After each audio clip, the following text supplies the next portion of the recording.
Hi students, welcome to PhD jobs and admission. This is Gauri. इस video में मैं आप सभी के साथ गुरुकुल कांगरी रेट एग्जामिनेशन का रिसर्च मेथोडोलॉजी सिलेबस सिखा रही हूँ। एंड इन दिस वीडियो मैं आप सभी के साथ tools of data collection discuss करूंगी बाय यूजिंग एमसीक्यूज। ये हमारा यूनिट 2 चल रहा है which is review of related literature. And किसी भी लिटरेचर को कलेक्ट करने के लिए हमें काफी सारे डेटा कलेक्शन टूल्स का इस्तेमाल करना पड़ता है, जैसे कि क्वेश्चनर, इंटरव्यू, सर्वे एक्सेट्रा। ये सारे डेटा कलेक्शन मेथड्स हम लोग आज इसी सेशन में देखेंगे। एंड अलॉन्ग विद दैट हम लोग उनके कॉन्सेप्ट्स देखेंगे कि किस रिसर्च मेथड में कौन से डेटा कलेक्शन टूल्स को इस्तेमाल किया जाता है। एज वेल हम लोग उनके एडवांटेजेस एंड डिसएडवांटेजेस भी डिस्कस करेंगे by using MCQs. And that's why ये वीडियो आपको एंड तक देखना है, बिकॉज इस वीडियो को देखने के बाद आपके सारे डाउट्स क्लियर हो जाएंगे of tools of data collection. Okay, so now let us start. Students, before starting this session मैं आप सभी को बताना चाहती हूँ कि ग्लोबल ऑनलाइन टीम यानी कि हम आप सभी के लिए रिसर्च मेथोडोलॉजी के ऊपर कंप्लीट कोर्स लेकर आई है, जिस कोर्स की मदद से आप सभी लोग गुरुकुल कांगरी रेट एग्जाम को गारंटीड क्वालिफाई कर सकते हो। बिकॉज रेट एग्जाम में दो पेपर्स होते हैं। Paper 1 is for research methodology, जिसके लिए 50% मार्क्स होते हैं, and paper 2 is for subject specific. अगर आपको रेट एग्जाम को क्वालिफाई करना है देन ऑब्वियसली आपको 50% मार्क्स क्वालिफाई करने हैं और स्कोर करने हैं, तभी आप एंट्रेंस एग्जाम को क्वालिफाई कर सकते हो। एंड अगर आप पेपर 1 में 40% मार्क्स स्कोर करते हो देन आप रेट एग्जाम को क्वालिफाई कर सकते हो। एंड दैट्स व्हाई अगर आप सिर्फ रिसर्च मेथोडोलॉजी में अच्छे मार्क्स स्कोर करते हो by using this complete course then obviously आप गारंटीड रेट एग्जाम को क्वालिफाई करते हो। इन दिस कोर्स हम सभी आपको full syllabus video lectures provide करते हैं, जिसमें थियरीज एंड एमसीक्यूज दोनों के ऊपर भी लेक्चर सीरीज अवेलेबल है। हम सभी आपको full syllabus notes and mock test provide करते हैं। बेसिकली हमारे पास ऐसे 10 मॉक टेस्ट अवेलेबल है and each mock test contains 40 MCQs. And that's why overall आपके इसमें 400 एमसीक्यूज कवर हो जाते हैं। हम सभी आपको 1500 से भी ज्यादा एमसीक्यूज रिवीजन पीडीएफ प्रोवाइड करते हैं, जिस पीडीएफ की मदद से आप सारे टॉपिक्स को एक ही पीडीएफ में रिवाइज कर सकते हो। एंड दैट्स व्हाई गारंटीड आपको 80% एमसीक्यूज इसी पीडीएफ में से मिलते हैं out of 100% MCQs in the research methodology section of rate exam. और ये जो सारा स्टडी मटेरियल है ये भी आपको हिंदी और इंग्लिश ये दोनों ही लैंग्वेजेस में मिलता है। स्टूडेंट्स, अगर आप कंप्लीट कोर्स को परचेस करना चाहते हो देन इधर आप ग्लोबल ऑनलाइन ऐप डाउनलोड कीजिए फ्रॉम द प्ले स्टोर, जिसके लिए मैंने लिंक इस वीडियो के डिस्क्रिप्शन बॉक्स में आप सभी के साथ शेयर की है, या फिर आप इनमें से किसी भी नंबर्स पर जाकर व्हाट्सएप थ्रू मुझे कॉन्टैक्ट करके इंक्वायरी कर सकते हो। And the course fees are only 699 rupees. And इनकम फीस में ग्लोबल ऑनलाइन टीम आप सभी को गारंटीड सिलेक्शन का वादा करती है कि आप गारंटीड रेट एग्जाम को क्वालिफाई करोगे ही।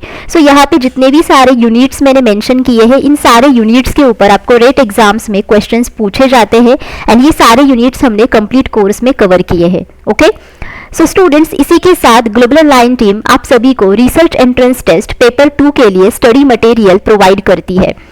इस स्टडी मटेरियल में हम सभी आपको full syllabus notes and MCQs provide करते हैं। एमसीक्यूज सेक्शन में आप सभी को एक्सपेक्टेड एमसीक्यूज मिलते हैं एंड एज वेल आपको पीवाईक्यूज मिलते हैं। ओके, ये एक्सपेक्टेड एमसीक्यूज एंड पीवाईक्यूज इस तरीके से प्रोवाइड किए जाते हैं जिसकी मदद से आप गारंटीड पेपर 2 को भी क्वालिफाई कर सकते हो। ओके, यहाँ पे जितने भी सारे सब्जेक्ट्स मैंने मेंशन किए हैं इन सारे सब्जेक्ट्स के ऊपर full syllabus notes and MCQs available है, यानी कि स्टडी मटेरियल अवेलेबल है। अगर आप पेपर 2 के लिए स्टडी मटेरियल को परचेस करना चाहते हो then the fees are only 999 rupees, which is really very low. And इन कम फीस में ग्लोबल ऑनलाइन टीम आपको गारंटीड सिलेक्शन का वादा करती है कि आप गारंटीड इस कंप्लीट स्टडी मटेरियल के साथ पेपर 2 को भी क्वालिफाई कर सकते हो। यहाँ पे दिखे हुए नंबर पर जाकर आप व्हाट्सएप थ्रू मुझे कांटेक्ट कर सकते हो अगर आपको कोर्स को परचेस करना है, अगर आपको स्टडी मटेरियल को परचेस करना है तब। Okay, to join paper 1 and paper 2 courses आप इन कांटेक्ट नंबर्स पर जाकर व्हाट्सएप थ्रू ओनली मुझे कांटेक्ट कर सकते हो। ओके, एंड स्टूडेंट्स, यहाँ पे अगर आपको कोई भी सब्जेक्ट दिखाई नहीं दे रहा है then you can ask me in the comment box for your concern subject. Okay, now let us start with our today's session. Now the question 1 is survey is a dash method or survey is a dash study. Survey ये किस प्रकार का study है? Whether it is descriptive, whether it is fact finding, whether it is analytical or whether it is systematic.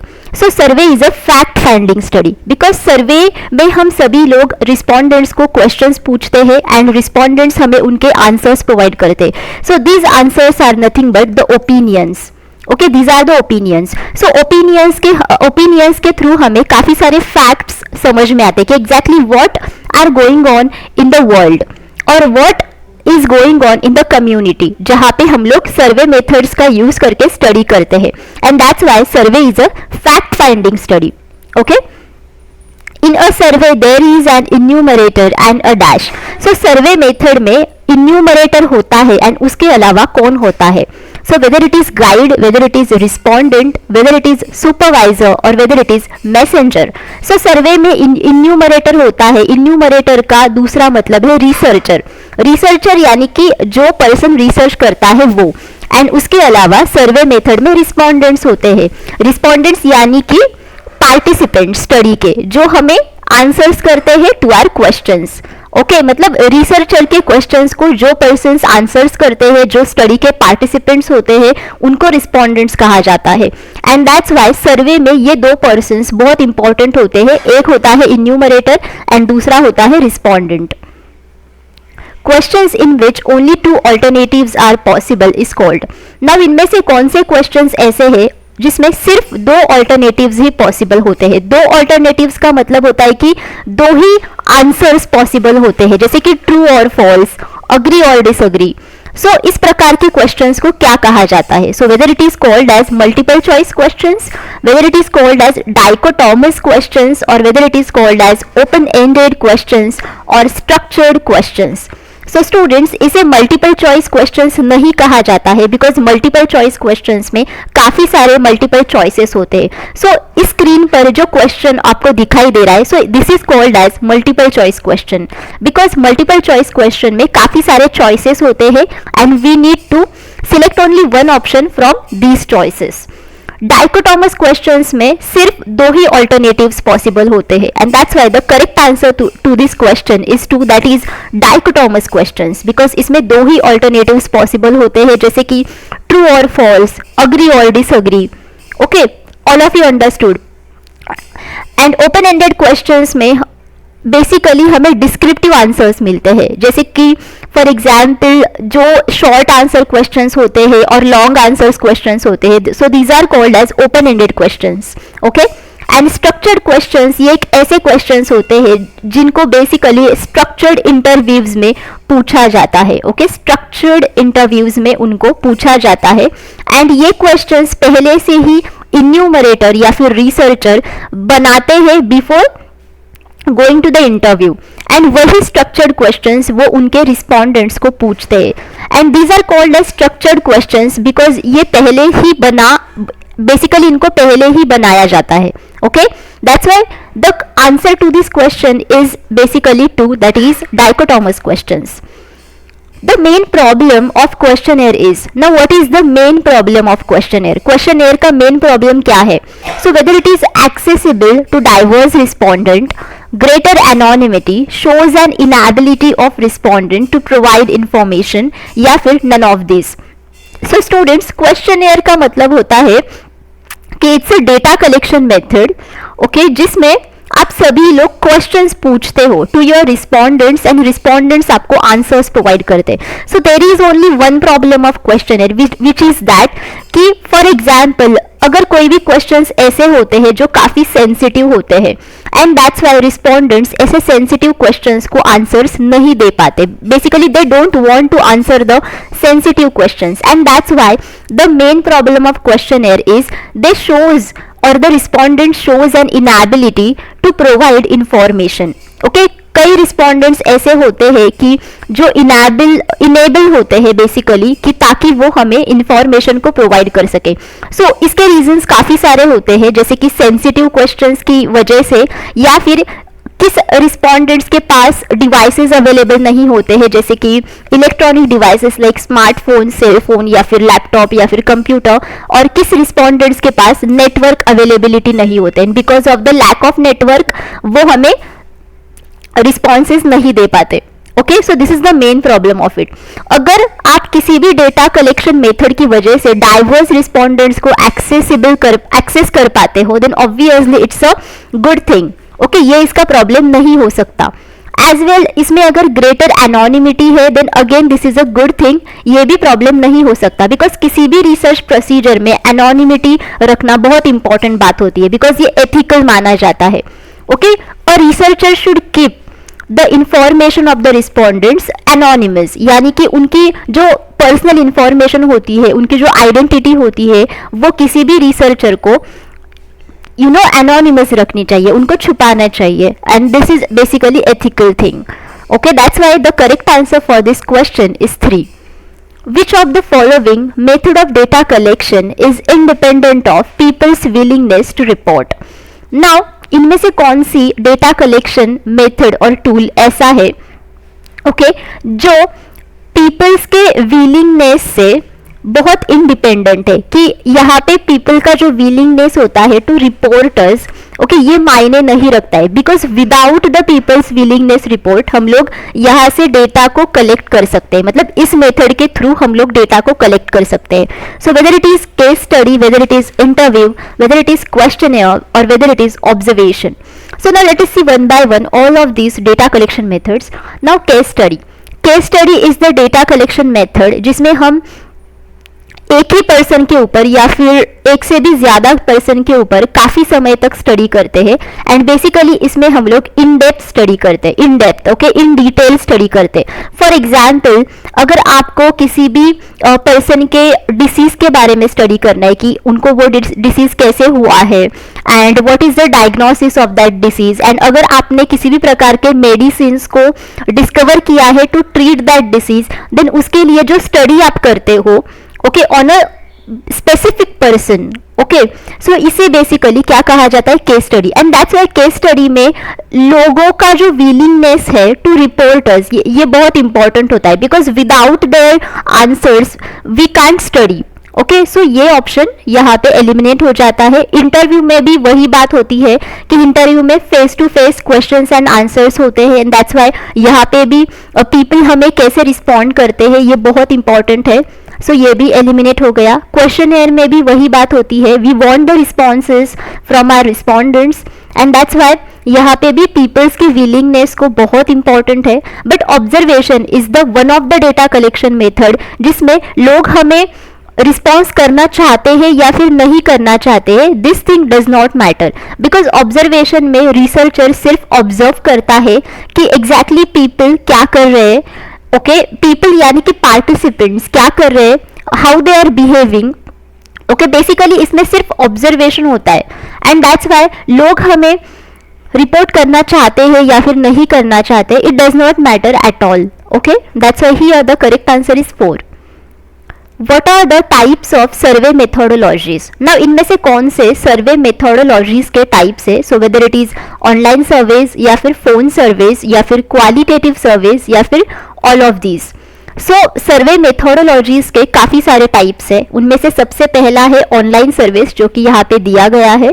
Then paper surveys is another type. Then mail surveys, then telephonic surveys यानी कि phone surveys, then in person surveys यानी कि interview, basically interview surveys, then panel surveys यानी कि qualitative surveys जिसमें हमें descriptive answers मिलते हैं, एंड फोकस ग्रुप में बहुत ही स्पेसिफिक ग्रुप ऑफ पीपल होते हैं जिनमें बहुत सारे यूनिक कैरेक्टरिस्टिक्स होते हैं, एंड दैट्स व्हाई हम उन्हीं लोगों के ऊपर स्टडी करते हैं. And that's why the correct answer for this question is 4, because ये सारे के सारे सर्वे मेथोडोलॉजीज के टाइप्स है. Which technique of qualitative data collection is followed by researcher to understand people and their behavior through direct, focused and non-verbal interaction in their natural setting. Now इनमें से कौन सा डेटा कलेक्शन मेथड ऐसा है? So focus on this. इनमें से कौन सा क्वालिटेटिव डेटा कलेक्शन मेथड ऐसा है जिसमें रिसर्चर लोगों को अंडरस्टैंड करता है एज वेल लोगों के बिहेवियर को अंडरस्टैंड करता है through direct, focused and non verbal interaction in their natural setting. So उनके नेचुरल सेटिंग में उनके साथ direct, focused and non verbal interaction की मदद से. Okay, so whether it is interview, whether it is observation, whether it is case study या फिर above all. So students, यहाँ पे आपको नॉन वर्बल पे ज्यादा फोकस करना है एंड एज वेल क्वालिटेटिव पे ज्यादा फोकस करना है. Okay, so if you think about interview, so जैसे कि मैंने आप सभी को बोला, इंटरव्यू में क्वेश्चंस एंड आंसर्स रहते हैं एंड बेसिकली यहाँ पे फेस टू फेस कॉन्वर्जेशन रहता है. So as there is a conversation, so conversation का मतलब है कि यहाँ पे वर्बल इंटरैक्शन होता है. सो यहाँ पे किसी भी प्रकार का नॉन वर्बल इंटरैक्शन नहीं होता है. So this option gets eliminated. In the observation data collection method, जैसे कि मैंने आप सभी को बोला, यहाँ पे सिर्फ ऑब्जर्वेशन करना पड़ता है रिसर्चर को and that's why this is the non verbal interaction. So your correct answer should be 2, that is observation, because observation में कोई भी researcher direct, focused and non verbal interaction करता है with the respondents and that too in their natural setting. And इसमें वो लोगों के behaviour को अंडरस्टैंड करता है एंड एज वेल लोगों को भी अंडरस्टैंड करता है. And observation is the qualitative data collection method, this is not a quantitative data collection method. Okay, and case study is again the verbal interaction, so ये भी eliminate हो गया. Questionnaire is widely used tool in which type of research. Now questionnaire ये एक data collection tool है and ये हम लोग किस प्रकार के रिसर्च में ज्यादा यूज करते हैं. So whether it is survey research, whether it is experimental research और whether it is historical research और whether it is case study research. So questionnaire में जैसे कि हम सभी लोग क्वेश्चंस पूछते हैं to our respondents through different ways and that's why ये ज्यादा से ज्यादा सर्वे रिसर्च में यूज किया जाता है, बिकॉज सर्वे रिसर्च में बेसिकली हम लोग सर्वेज करवाते हैं. सो सर्वेज में काफी सारे मेथोडोलॉजीज भी हम लोग यूज कर सकते हैं, जैसे कि online surveys, paper surveys, mail surveys etcetera. But इसमें जो कॉमन बात होती है विच इज की we ask the questions to the respondents, जरिया थोड़ा डिफरेंट होता है but the common thing is that कि हम लोग questions पूछते हैं and that's why we use questionnaire widely in this research. Okay, that is survey research. experimental research में तो variables को control किया जाता है and after that experiments किए जाते हैं. historical research में history के ऊपर स्टडी किया जाता है एंड इसमें काफ़ी अलग डेटा कलेक्शन मेथड्स को यूज़ किया जाता है, जैसे कि इसमें हम लोग इंटरव्यूज भी ले सकते हैं एज वेल. इसमें काफ़ी सारे सेकेंडरी सोर्सेज को यूज़ किया जाता है to collect the data. And case study में तो वर्बल इंटरैक्शन होता है एंड इसमें इन डेप्थ स्टडी किया जाता है. एंड केस स्टडी रिसर्च में मोस्टली इंटरव्यूज को ज़्यादा यूज़ किया जाता है. Okay, so here your correct answer is 1, that is survey research. Which of the following is not true. Now इनमें से कौन सा स्टेटमेंट ऐसा है जो सही नहीं है. schedule method is costly as compared to questionnaire method. A questionnaire is generally filled up by informants. Identity of respondent is known in case of schedule. Identity of respondent is known in case of questionnaire. Okay, so students, questionnaire तो आप सभी को पता है what is that. Now what is schedule method? So schedule method भी questionnaire method की तरह ही होता है बट यहाँ पे इन्यूमरेटर होता है, सिर्फ यहाँ पे इन्यूमरेटर ही होता है बिकॉज जैसे कि हम लोग हमारे रिस्पोंडेंट्स को क्वेश्चंस पूछते हैं. ओके, एंड रिस्पोंडेंट्स हमें खुद आंसर्स देते हैं in the questionnaire method. But schedule method में ऐसा नहीं होता है. स्केड्यूल मेथड में इन्यूमरेटर क्वेश्चंस तो पूछते हैं बट जो रिस्पॉन्स शीट होता है ये बेसिकली रिस्पोंडेंट्स की जगह पे इन्यूमरेटर खुद फिलअप करता है. मतलब रिस्पोंडेंट्स आंसर्स देते हैं बट जो रिस्पॉन्स शीट होता है वो बेसिकली इन्यूमरेटर खुद फिलअप करता है. बट क्वेश्चनर मेथड में रिस्पॉन्स शीट ये खुद रिस्पोंडेंट्स फिलअप करते हैं. Okay, so this is the main difference between schedule method and questionnaire method, and that's why schedule method ये ज़्यादा costly होता है, okay, as compared to questionnaire method. Okay, a questionnaire is generally filled up by informants. Yes, this is true because questionnaire ये हमेशा respondents यानी कि informants fill up करते। Identity of respondent is known in case of schedule, yes this is again true. देखो enumerator यहाँ पे खुद response sheet को फिलअप करता है एंड दैट्स व्हाई इन्यूमरेटर को रिस्पोंडेंट्स की सारी इंफॉर्मेशन पता होती है and that's why identity of respondent is known in case of schedule and identity of respondent is known in case of questionnaire is false statement because questionnaire में respondents की identity छुपाई जाती है। ओके बेसिकली इसको anonymous रखा जाता है। Okay because यहाँ पे रिस्पॉन्स शीट्स ये बेसिकली इन्फॉर्मेंट्स ही फिलअप करते हैं एंड दैट्स व्हाई यहाँ पे इन्यूमरेटर को रिस्पोंडेंट्स के आइडेंटिटी के बारे में कुछ भी पता नहीं होता है। Okay that's why here your correct answer is 4 because ये स्टेटमेंट गलत है। Okay schedule is a technique of collecting data through. Now schedule ये एक डेटा कलेक्शन मेथड है एंड यहाँ पे आप डेटा किसके जरिए कलेक्ट करते हो, सो वेदर पोस्ट या फिर टेलीफोन या फिर इन्यूमरेटर या फिर ऑब्जर्वेशन। ऑब्वियसली जैसे कि मैंने आपको पिछले ही क्वेश्चन में बताया था कि स्केड्यूल टेक्निक में डेटा को इन्यूमरेटर के जरिए कलेक्ट किया जाता है। इन्यूमरेटर यानी कि researcher itself. Okay responses basically हमें मिलते हैं फ्रॉम द रिस्पोंडेंट्स बट जो रिस्पॉन्स शीट होता है वो इन्यूमरेटर खुद फिलअप करते हैं, not the respondents and that's why schedule technique में डेटा को इन्यूमरेटर के जरिए कलेक्ट किया जाता है। The method of collecting primary data is called.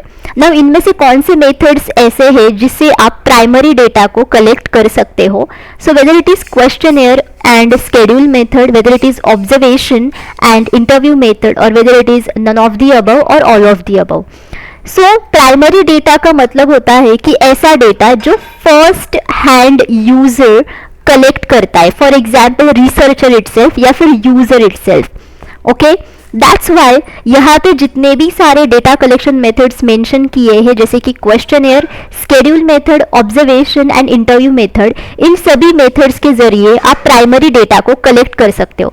Because questionnaire में तो रिसर्चर खुद क्वेश्चंस पूछता है to their respondents and respondents उन्हें आंसर्स करते हैं एंड दैट्स व्हाई यहाँ पे यूजर इटसेल्फ या फिर रिसर्चर इटसेल्फ डेटा को कलेक्ट करता है एंड यहाँ पे रिसर्चर ये फर्स्ट हैंड यूजर है जो डेटा को कलेक्ट कर रहा है and same thing is happening in schedule method as well in observation and as well in interview method. So इन सारे के सारे डेटा कलेक्शन मेथड से आप प्राइमरी डेटा को कलेक्ट कर सकते हो। Selection of appropriate method of data collection is based on.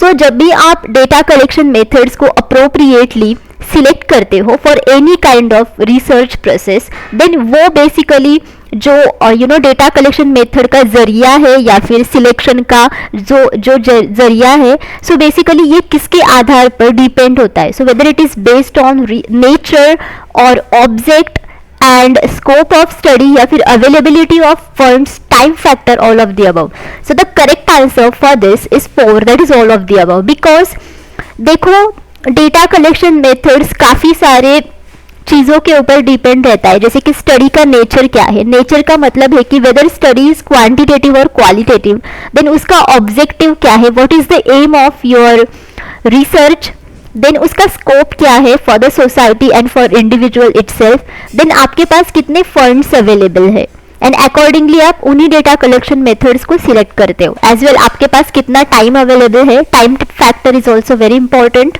So that's why here your correct answer is 4.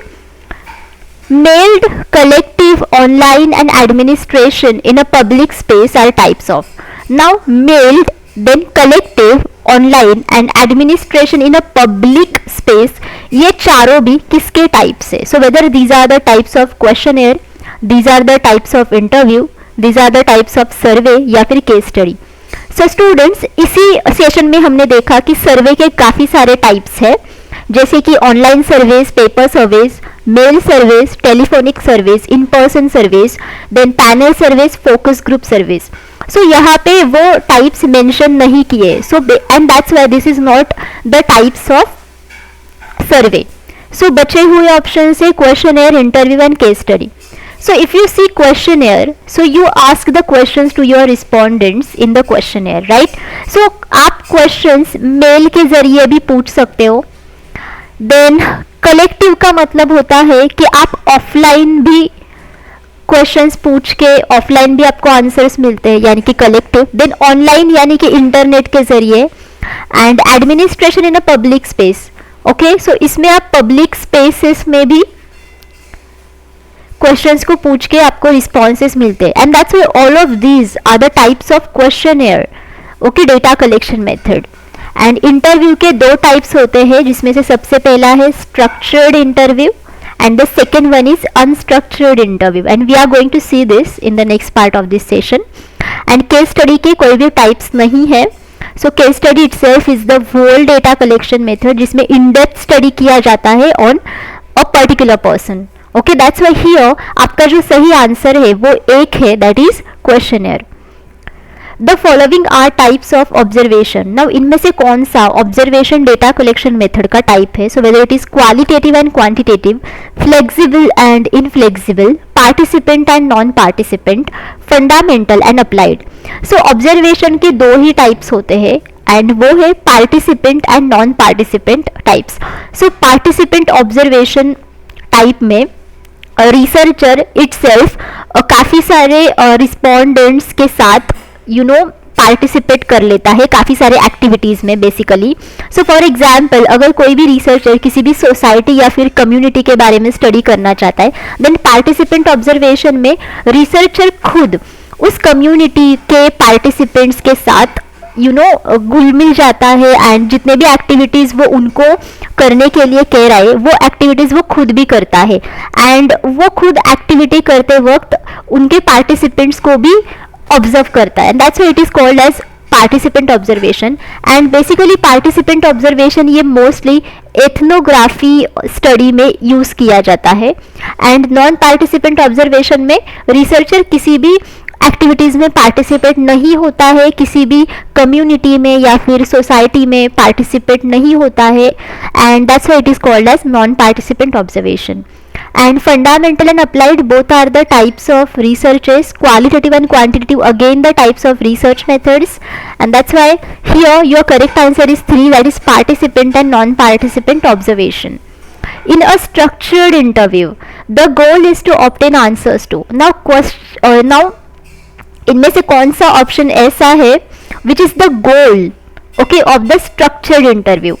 Okay, so whether structured interview में आपको लूजली डिफाइंड क्वेश्चंस के answers चाहिए, या फिर क्लियरली डिफाइंड क्वेश्चंस के आंसर्स चाहिए, या फिर क्वेश्चंस जो अस्पष्ट है उनके आंसर्स चाहिए, या फिर वेरी जेनेरिक मतलब जनरल क्वेश्चंस के आंसर्स चाहिए.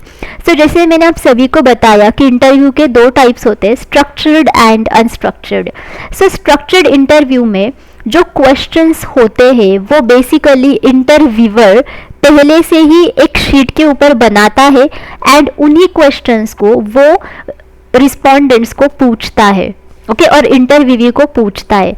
एंड दैट्स वाई यहाँ पे एक प्रोफेशनल इंटरव्यू होता है, बिकॉज इसमें काफ़ी सारे क्वेश्चंस पहले से ही बनाए जाते हैं, एंड इसमें कोई भी ओपन एंडेड क्वेश्चंस ज़्यादा होते नहीं है. And that's why these are the clearly defined questions.